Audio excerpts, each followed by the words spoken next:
And just hours after the joint statement issued by the two leaders of the nation, India and the US issued a joint statement against terrorism, in fact, cornering Pakistan, and both the nations called on the country to stop providing safe haven for terrorist organizations.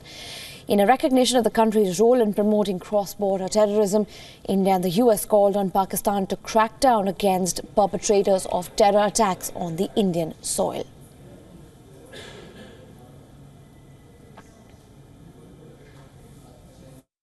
The two leaders called on Pakistan to ensure that its territory is not used to launch terrorist attacks on other countries. They further called on Pakistan to expeditiously bring to justice the perpetrators of the 26/11 Mumbai, Pathankot and other cross-border terrorist attacks perpetrated by Pakistan-based groups. And we have a senior international correspondent, Ramesh Ramachandran, also joining us on the broadcast this morning. Good morning, Ramesh. Would you see the joint statement as a ringing endorsement of India's position vis-a-vis Pakistan on terrorism? Absolutely, Jessica. India is already describing it as a shot in the arm or a vindication of India's long-held position on cross-border terrorism, especially that originating from Pakistan and directed against India. Now, the immediate context for that assessment on the Indian side is that the joint statement, as you said, mentioned very clearly that the onus is on Pakistan to curb its terrorist activities, and both sides call on Pakistan that it should not allow its territory to be used for terrorist purposes, and that it should bring the perpetrators of 26/11 Mumbai attacks and the Pathankot attack and other cross-border terror attacks to justice. And to that end, India and the US have decided to expand the intelligence sharing and counter-terrorism cooperation. So clearly, Pakistan is on the mat, it seems, on this issue. But that said, President Trump himself said in the joint press statement with Prime Minister Modi that the idea of them working together is to jointly eradicate radical Islamic extremism or terrorism. And Prime Minister Modi responded in kind by saying that terrorism was a top priority for both India and the US, and that terrorists should not get safe havens anywhere in the world. So clearly, the onus is clearly been laid on Pakistan at Pakistan's door for it to ship up or shape out. Jessica? But Ramesh, the joint statement explicitly asks Pakistan to bring the perpetrators of 26/11 Mumbai attacks and Pathankot attack and the other cross-border attacks by Pakistan-based groups to justice. But doesn't this again show that India and the US are again slamming Pakistan on terrorism?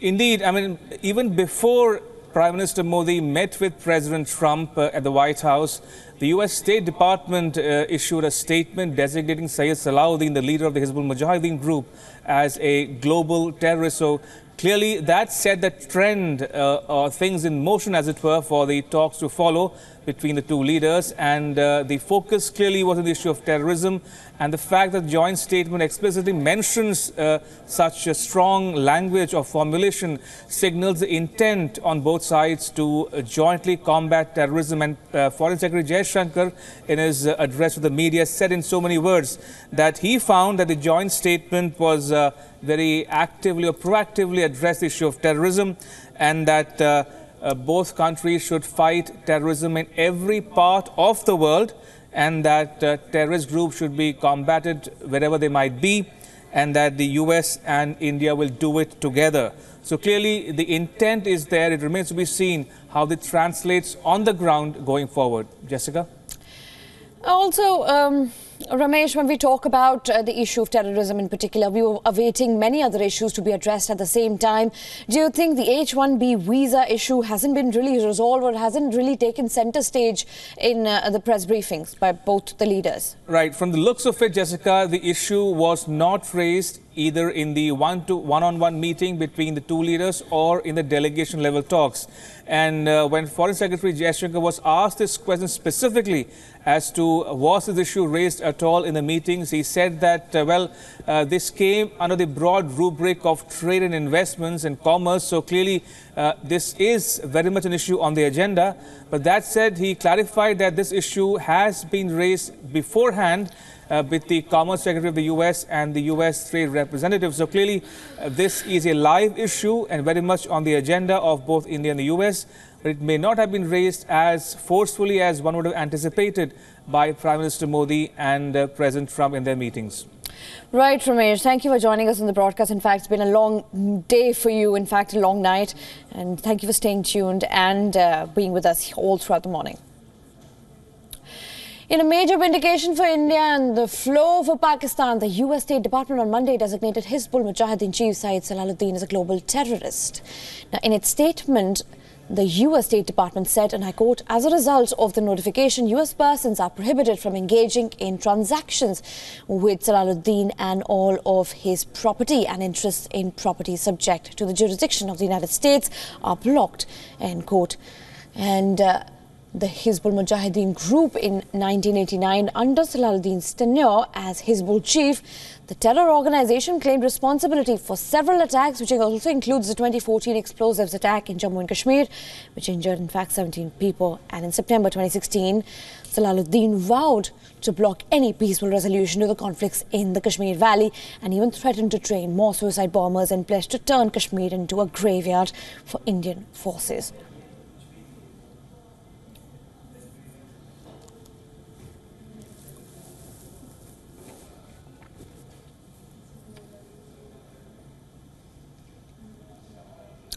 The highly anticipated meeting between American President Donald Trump and Prime Minister Narendra Modi took place in the White House as President Trump, alongside the First Lady Melania Trump, welcomed Prime Minister Modi at the White House.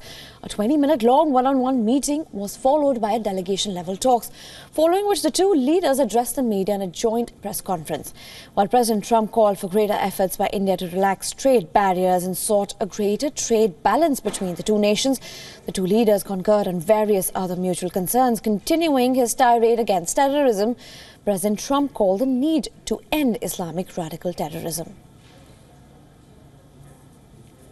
The security partnership between the United States and India is incredibly important.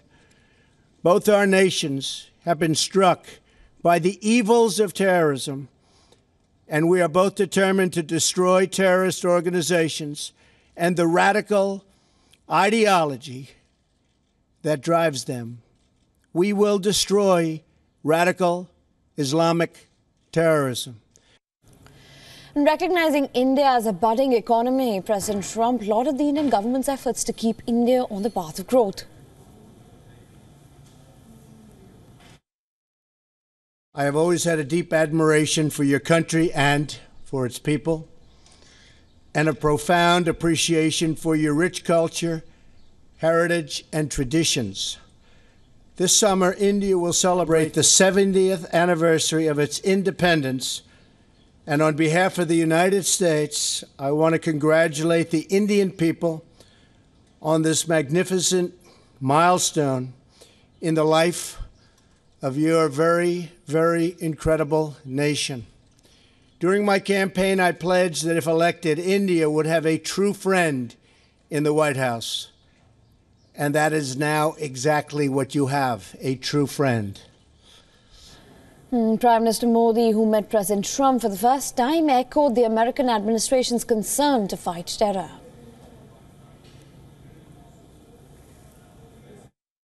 आज अपनी meeting में हमने terrorism, extremism और radicalisation से पूरे विश्व में उत्पन्न गंभीर चुनौतियों पर चर्चा की तथा इसमें अपने सहयोग को बढ़ाने पर भी सहमति बनाई।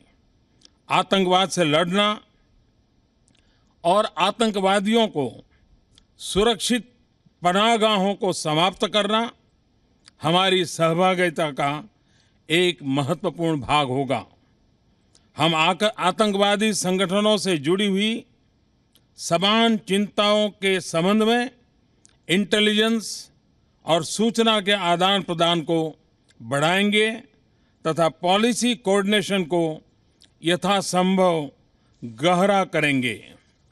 हमारे बीच क्षेत्रीय मामलों पर भी विस्तार से चर्चा हुई।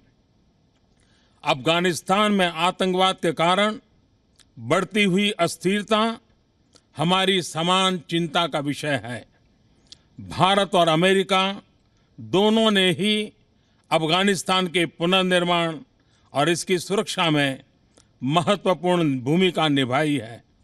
हम अफगानिस्तान में शांति तथा स्थिरता के उद्देश्य पूर्ति के लिए यूनाइटेड स्टेट्स से क्लोज कंसल्टेशन, कम्युनिकेशन तथा कोऑर्डिनेशन बनाए रखेंगे। And seeking to establish a close working relationship with India, Prime Minister Modi claimed that India will fulfill its commitment towards a mutual partnership with America. Let's take a listen in to what the two leaders said after they met for the first time at the White House. America द्वारा भारत की defence capabilities का सशक्तिकरण की हम सराहना करते हैं। हमने हर प्रकार से अपने बीच मैरीटाइम सिक्योरिटी कोऑपरेशन को भी बढ़ाने पर भी निर्णय किया है। प्रेसिडेंट ट्रंप और मैंने दोनों देशों के बीच बायलैटरल डिफेंस टेक्नोलॉजी, ट्रेड तथा मैन्युफैक्चरिंग पार्टनरशिप की सुदृढ़ता दोनों देशों के लिए लाभकारी होगी। हमने अंतर्राष्ट्रीय मुद्दों पर अपने सामरिक हितों की भी चर्चा की है। इस संदर्भ में अंतर्राष्ट्रीय इंस्टीट्यूशंस तथा रिजिम्स में भारत की सदस्यता के लिए हम यूनाइटेड स्टेट्स द्वारा लगातार जो समर्थन मिल रहा है उसके आभारी हैं।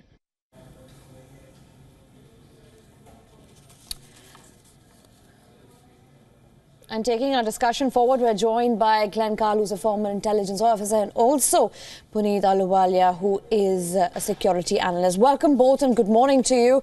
Let me begin by asking you, Glenn. You've heard both the leaders talk for the first time. What are your key takeaways from that? Well, I think the meeting was on the road to being a success before the two principals actually met. I think that in almost every case at a summit meeting, the work is done beforehand, and the leaders then meet to bless or sanctify the work of the institutions, and so that's largely what happened. And there's an easy win, as we've been talking about in the programs earlier in the previous days, and that is on terrorism. I think from India's perspective, as you point out, there was a shift by the U.S.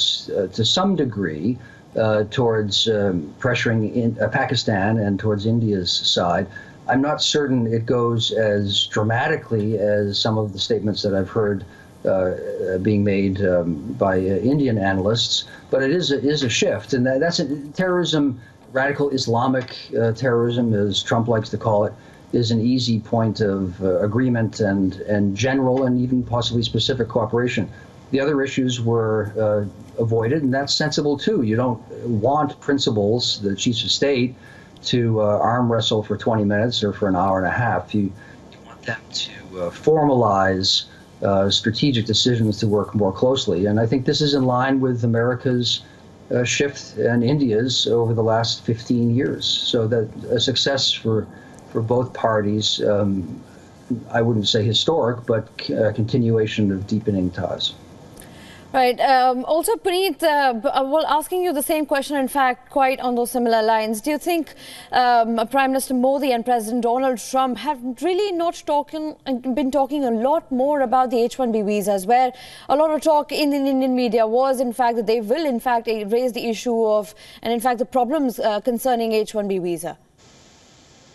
I think it was their first meeting, and I think it went very well, as it should have, because they both are natural allies and natural partners.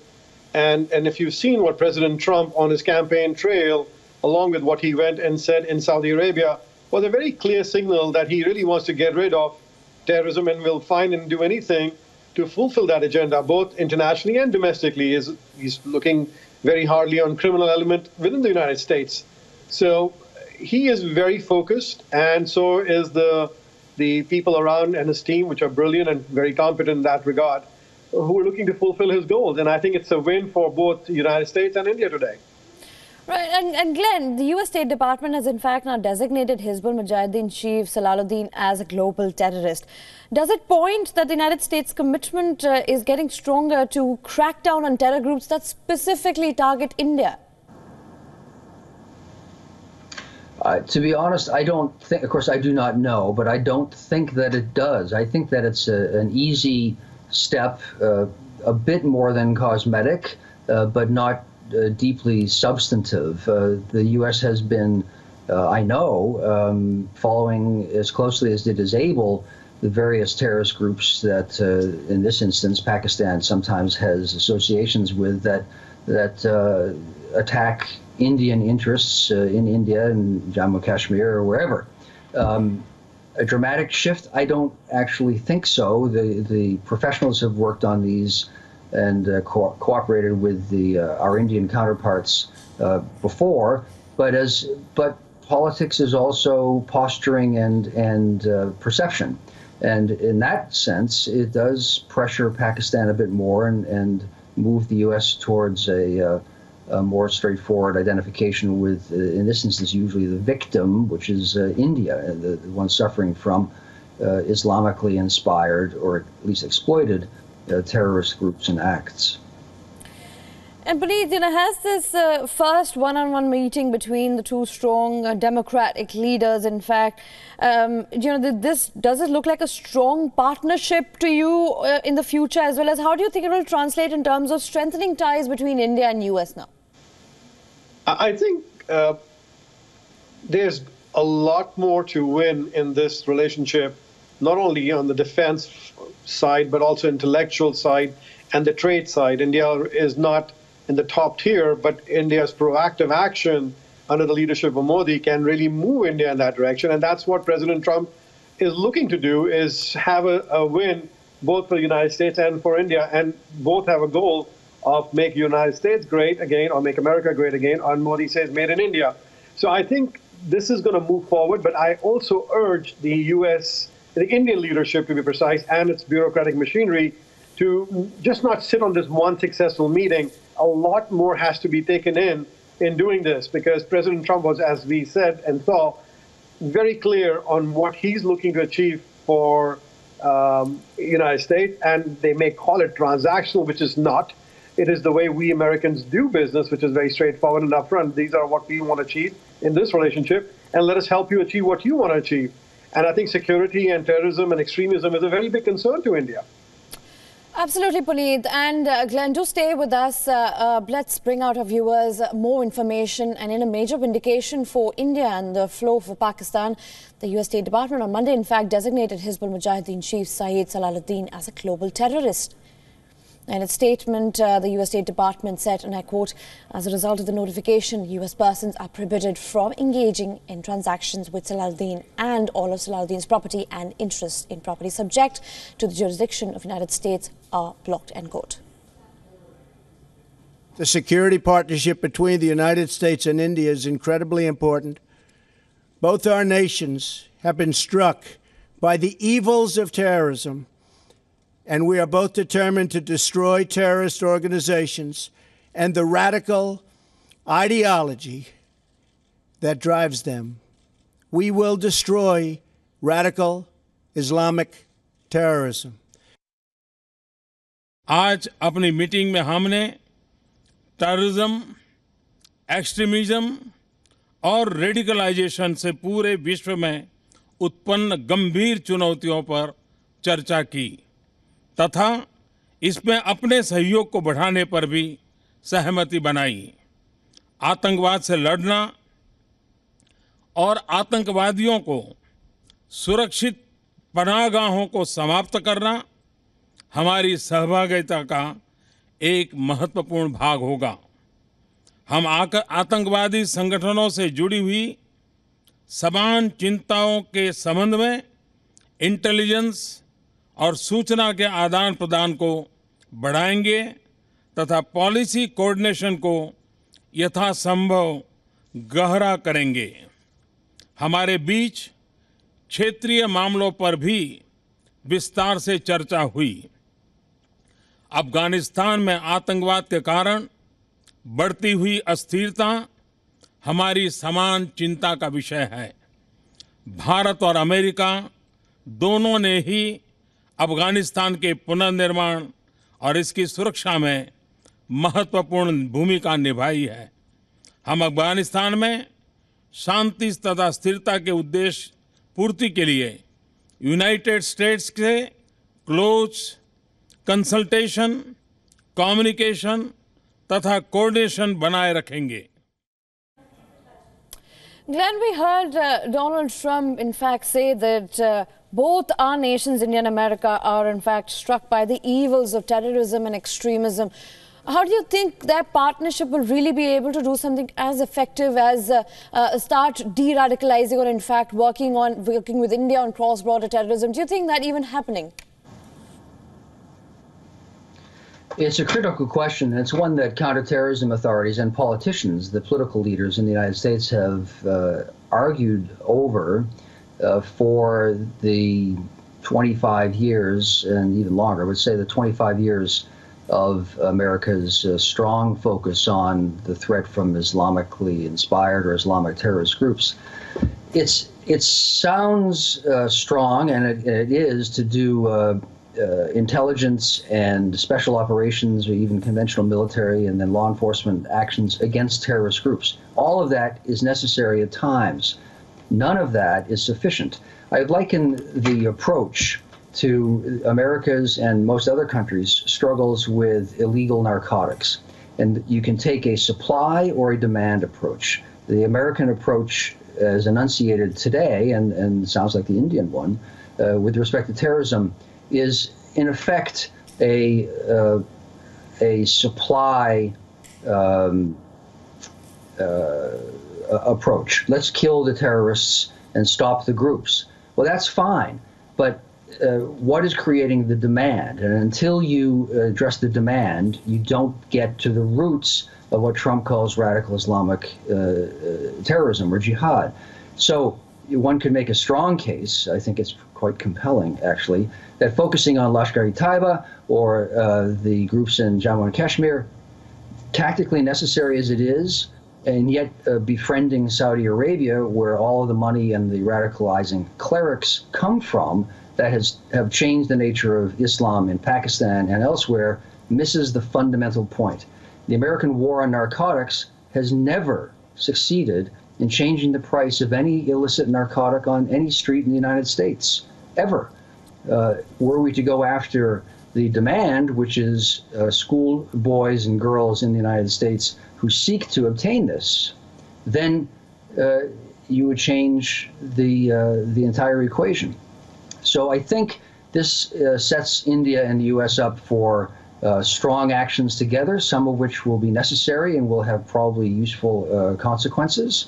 But those have been going on for decades, literally, and it doesn't address the fundamental issue. This breaks down in the U.S., final point, broadly speaking, to a Democrat and Republican approach to counterterrorism. And Trump has decided he's a Republican, and he's taking, in some ways, a traditional Republican line. Right, but and just to conclude, in fact, what Glenn was saying here, that there have been talks going on, in fact, since the past 25 years. Something really fundamental needs to be done in order to counter radical Islamism and extremism. Can both the leaders really do something which is counterproductive? I think this time, go ahead, this time would be a game changer. I think from the conversation or the direction of the conversation, which is basically fundamental, was all about terrorism, both from Prime Minister Modi and President Trump, and what President Trump, as I said earlier, conveyed in his trip to Saudi Arabia. I think you will start seeing changes. You will start seeing a move towards, again, eradicating and fighting this cancer of our system, because look at the number of attacks which has increased dramatically in Europe. Now the water is not in our eye, has reached our eyeballs. So I feel everybody is compelled to look into this direction and find a solution to this problem.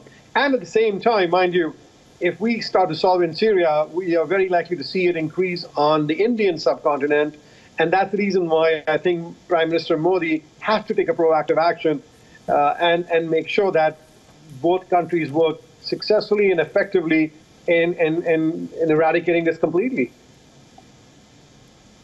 And Glenn, will we see the two countries talk about intelligence sharing in order to prevent or foil further terrorist attacks between the two countries? Because at the moment, there is not much intelligence sharing. Do you think this visit really changes that? I would be surprised if there were not much intelligence sharing. I'm not in the service now, but in my experience, India and the U.S. Certainly shared intelligence. I know the U.S. Sought to understand the links of ISI with the individuals and groups that attacked the parliament in India and in Mumbai and elsewhere, and shared information as we had it. I don't think that was a one-way street either.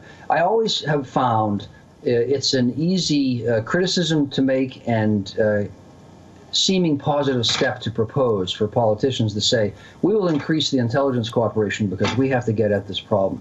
When day to day, the working level intelligence officers and organizations, unless one is a hostile power, like right now Russia and the US say, or North Korea and the United States, work pretty well together.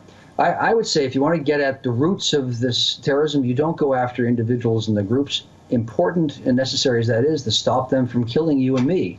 But you have to go after the madrasas and the padrasan and the imams and the funding for them and the doctrine that comes largely out of Wahhabi Saudi Arabia. Unless you do that and address the larger social issues, as is happening in Afghanistan, by educating an entire country of young females, that is a fundamental step to uproot over time the basis of the jihadists. Far more important, less sexy seeming than the concrete counter-terrorist actions that I was involved in and our services need to be involved in. And Puneet, do you think that this is an important message for Pakistan, or how do you think Pakistan is in fact going to react? Because specifically talking about Hizbul Mujahideen and the unrest they've created in Kashmir Valley, does this send out a very strong message to Pakistan that please stop harboring terrorists now? Well, Pakistan was sent a message since 2001 when we were attacked in September 11th. But Pakistan is that they don't seem to understand, and I feel they keep us hostage because their location, our need in Afghanistan, and also being a nuclear state. But I also feel that we, as building on what Glenn said, is not only defunding these madrasas, but I also feel that, especially as this network has increased in Karachi, and I think we have to start leaning on more on the Muhajirs who are controlling Karachi, who understands Karachi, and improving our human intelligence and make them our ally, because they've been basically abused by the Pakistani army and the ISI, and they've pretty much got a foot on their neck. And I think let's start focusing our issue on those folks who for last 60, 70 years being in Pakistan are still called Hindustanis. So I think Pakistan has to reassess its internal policy, its own foreign policy, and where it wants to be on a national platform. Want to be a developed nation, or want to be one of these banana republics of that exists around the world.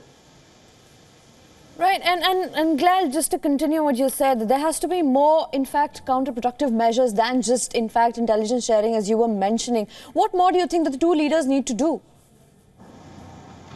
Well, it's a strategically different approach than, frankly, than what we heard today. What we heard today was the easy part, to say we stand strong together and we will get the bad guys. That's important to do, but that's a secondary level of effort required. That's the secondary level of effort required. The primary one is what we were just talking about. What more can we do, really, is to go after this long-term, and it is not a headline-making, success-inducing, day-to-day policy of pressuring fundamentally Saudi Arabia, but also Pakistan and other states that fund, and individuals who fund and imams and a version of Islam that glorifies jihad and describes the world in a Manichaean clash of civilizations context, that alienate Muslims from their own faith, frankly. That's what one needs to do. And I will repeat, the single greatest step that one can take to fight Islamic terrorism long term, literally, is to educate young girls. So working on slowly building and maybe deepening a civil society that is more open to the world in Afghanistan and therefore Waziristan is fundamentally important. Pakistan, a related point, is a tragic country, because it defines itself as the not India, as if not Muslim, nothing.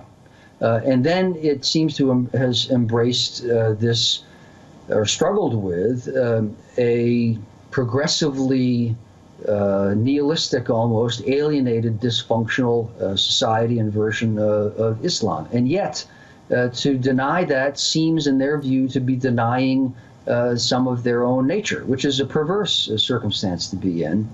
And I and many others who have worked with Pakistanis have tried to tell them that they are, this comparison I used before in a conversation we've had, they were Dr. Frankenstein, and by playing with these groups and thinking they were manipulating them to get at India, were creating a monster that will kill them.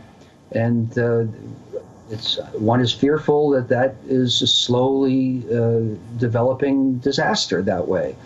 So trying somehow to convince Pakistan that its own interests are actually different than their policies are taking them is something no one succeeded in doing, but is also a fundamental objective. More important than going after specific individuals or terrorist groups. Right, Glenn, and we hope that Pakistan has a new Mary Shelley to rewrite that Frankenstein. But do stay with us, both of you. We'll, in fact, play out the previous addresses of Prime Minister Modi, who, in fact, talked about commerce, and Donald Trump, who talked about the national gas trade with India. Trade, commerce और निवेश links का भरपूर विकास हमारे प्रयासों की साझी प्राथमिकता होगी तथा इस संदर्भ में टेक्नोलॉजी, इनोवेशन तथा नॉलेज इकोनॉमी के क्षेत्र में सहयोग का विस्तार और उनमें गहनता हमारे मुख्य लक्ष्यों में से एक होगा।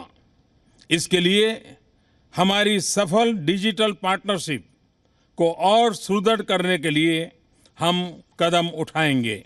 We're also looking forward to exporting more American energy to India as your economy grows, including major long-term contracts to purchase American natural gas, which are right now being negotiated, and we will sign them, trying to get the price up a little bit. We're also joined by Pramit Pal Chaudhary. He's the foreign editor of the Hindustan Times. Good morning, Pramit. To sum up the entire Modi-Trump meet, what, according to you, are the major takeaways from India and from the US, in fact, India's visit to the US? The Indian side, had already met most members of the Trump administration at the secretary level, even his son-in-law, Steve Bannon, the chief strategist, over the past 2 or 3 months. And the Indian government's primary interest was to see that the Trump administration, still fully supported, would continue the already fairly extensive agreements that had been agreed to between the U.S. and India under the Obama and Bush administrations. The only missing part of this was the U.S. president himself, insofar as that for him to publicly endorse the U.S.-India relationship and signal that he would not get in the way, if you wish, of all of this other existing understanding between the countries, and allow the cabinets, the secretaries of defense, the NSA, and so on, to continue those policies without hindrance. And given that Trump is unusually whimsical by U.S. presidential standards, this was important. And that has been more or less accomplished. You saw that he endorsed the working relationship that already exists between the two countries on counterterrorism. He indicated that on Afghanistan, India and the United States, who had drifted apart during the Obama administration on the policies regarding the Taliban, would now be much closer together. And he also spoke about strategic cooperation in the Indo-Pacific arena, which effectively and endorsed, for example, the Malabar exercises very strongly in public, indicating that he would also see countering China's maritime influence in those areas as something important. And finally, the defense relationship, the Defense Trade and Technology Initiative, co-production, the sale of high-level weapons and technology and access to that by India would not be something the Trump administration would get in the way of. So on all those fronts, I think Modi was quite happy. The icing on the cake has been already mentioned, was the blacklisting of the head of the Hizbul Mujahideen, which was important symbolically because, as you know, India has been has not had a great success in terms of civil stability in Kashmir over the past 3 or 4 months, and has taken a fair amount of international damage, if you wish, because of the riots and the killing of protesters in Kashmir. And so by listing the Hizbul Mujahideen leader as a global terrorist right after all of this, Washington in the end signaled that we are not giving India a hard time about this, and we will continue to focus largely on the issue of terrorism emanating from Pakistan, rather than how India is handling its Kashmir issue. Pramod, but if we specifically talk about, Donald Trump, his flip-flop in policies, even with China before he was campaigning for presidential elections and then post that, dramatically changed. How do we expect that to be stable and sustainable when it comes to India? Broadly speaking, my sense of the Trump administration is that you have a foreign policy team, Tillerson, Mattis, the Pentagon chief in particular, McMaster, the NSA, and Kelly, the Homeland Security. These 4 people are very much a mainstream Republican foreign policy team. 3 of them, as we know, are generals who have fought in Afghanistan themselves. This team, as I said, the Indian side has met. They have been relatively consistent in how they run what they have done with Trump's policy. Trump himself, as you mentioned, goes back and forth a bit. When the sweet spot is when both Trump himself and the secretaries below him are in alignment. When that happens, you have a very clear, steady policy on the American side. And what has basically happened, as far as we can see, especially with the major strategic issues regarding American foreign policy, is when Trump and his team are not in alignment, his secretaries, strangely enough, seem to override him, or they just ignore what he's saying. So on China, he declared in favor of one China policy, which was certainly a bridge too far. There was no way that the U.S. could overturn a policy that went all the way back to the 1970s. The net result was, I suspect his team came in and said, look, this is simply not a viable policy, and forced him to row it back. And I think on the Indian case, however, we see alignment between the president going by this summit and his secretaries. So I suspect here the policies will be more or less steady. And that's exactly what India wants, because we already had a good relationship with the past 2 U.S. administrations, and all India was really looking for was continuity on that point. Right, Glenn, and coming back to the issue of terrorism, in fact, Pramit did mention that this is in fact symbolic. It's the icing on the cake that Prime Minister Modi's visit, in fact, has now vindicated India's sort of wishes, in fact, that Pakistan, the Hizbul Mujahideen that is operating out of Pakistan in the Kashmir Valley and creating unrest, has now been declared a global terrorist. Do you think it is symbolic or very significant for a country like India, and it's sending out a strong message to Pakistan? Well, I think it is certainly Indian pundits, among them all of us, are interpreting it in a way favorable to India and signaling a shift of U.S. policy. I suspect that it is viewed as a more symbolic step and an easy, relatively costless concession or gesture to make by some U.S. players. I also think something that hasn't been talked about too much since the announcement of putting Salahuddin on the watch list is that this does align the U.S. now and with India's actions in Jammu and Kashmir more, and in so doing, it creates a risk for the United States that the U.S. had been careful beforehand to try to stay out of, to the extent possible, taking sides in what is, for each country, Pakistan and India, a domestic issue. That could create problems for the United States. However, it could also be a conscious decision, I suspect that it is, that the Trump administration doesn't care because India is not a state that supports Islamic terrorism, and Pakistan is.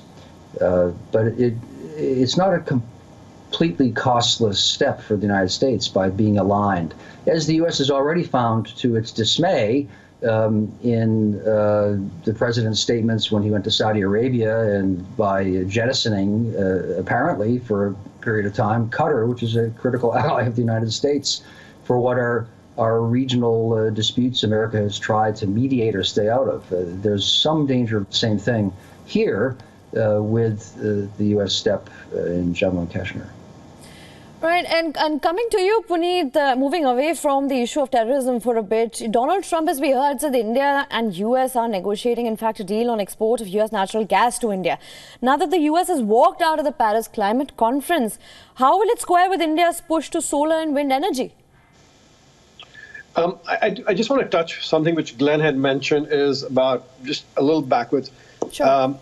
Is that American values are very important. When India has joined with the United States on the issue on terrorism, human rights and transparency, the trade barriers, these are other issues they have to start looking at much deeper, because these are things which are very important to the U.S. leadership, the human rights group, the transparency, and the rule of law.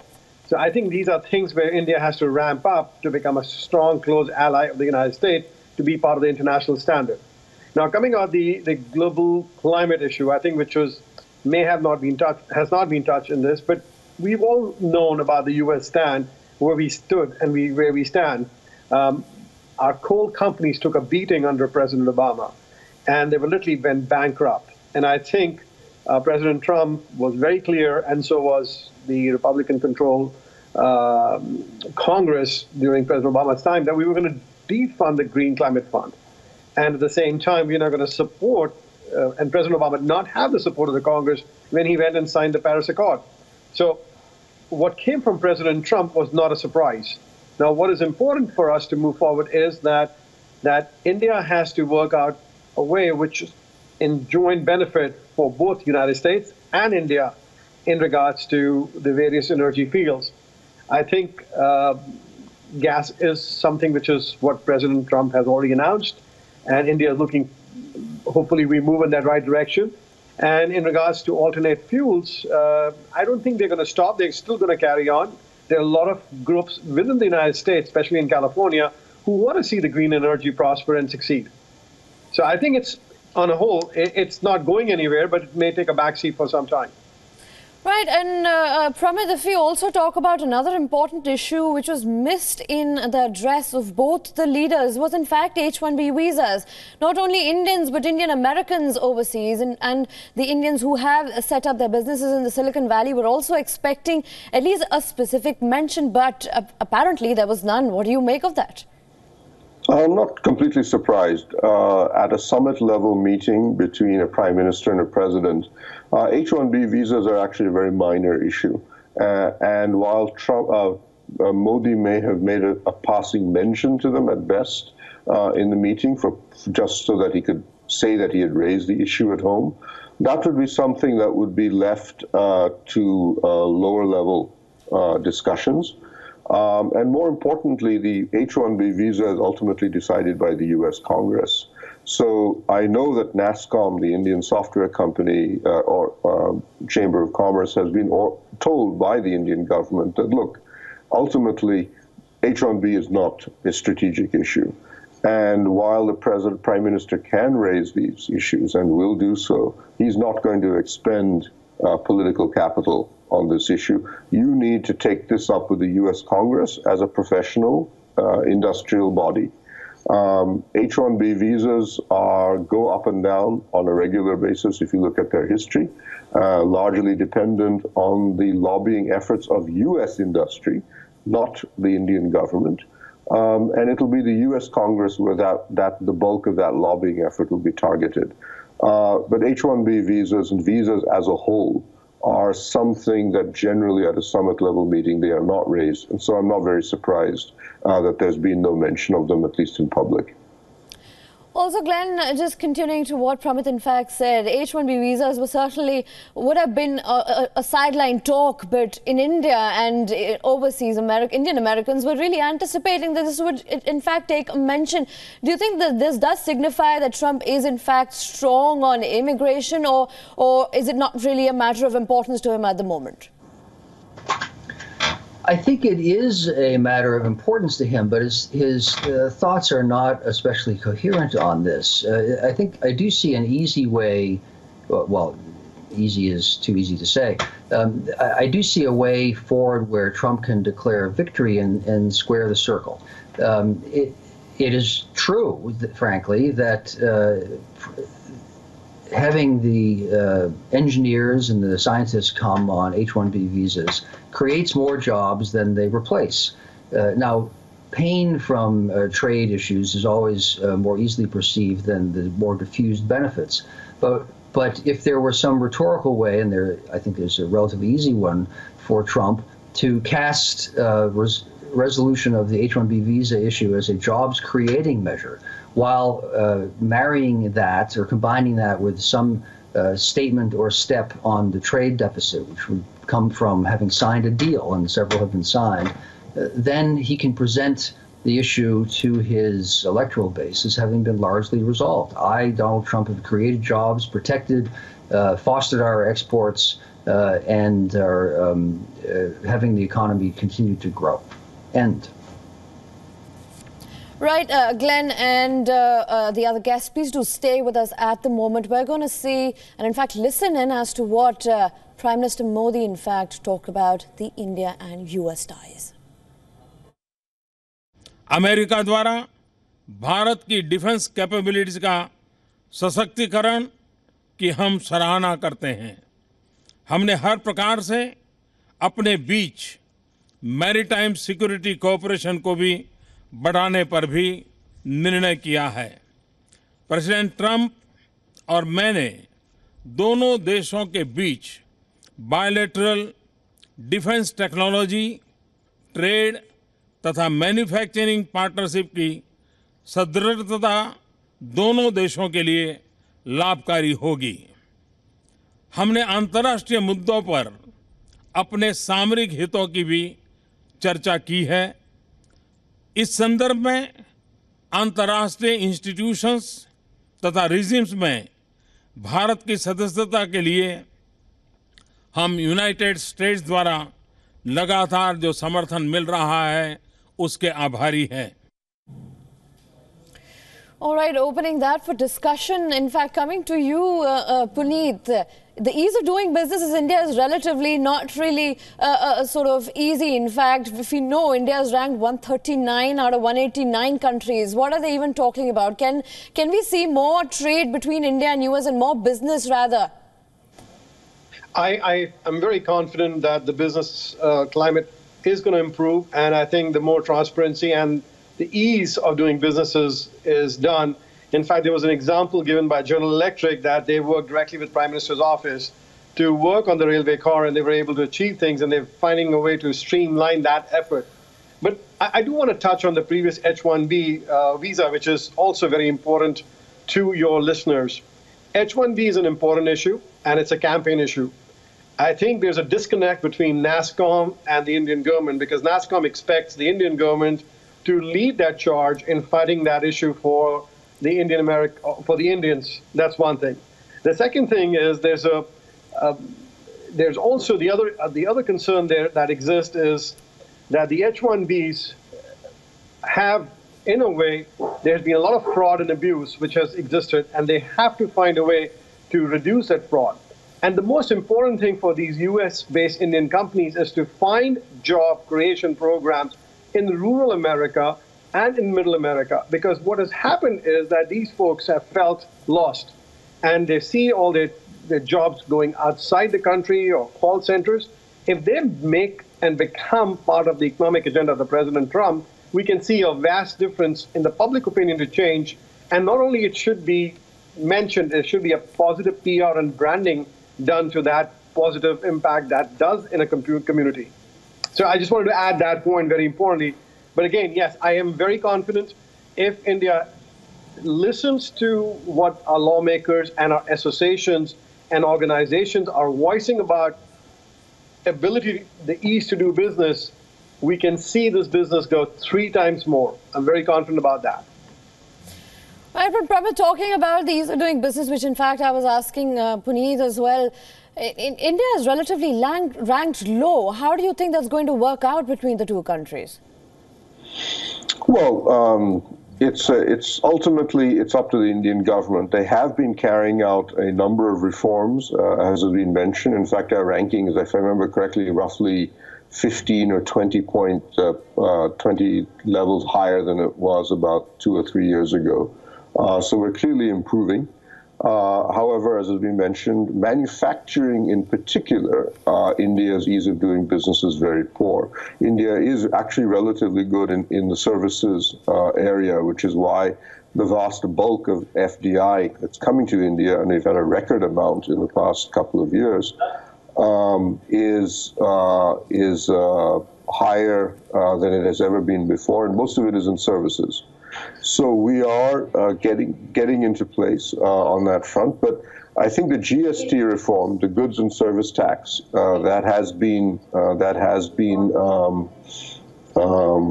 is about to come into play in the next couple of months, is expected to be a huge boost to our ease of doing business standing, largely because it will undo a lot of the enormously complicated tax system that India has today.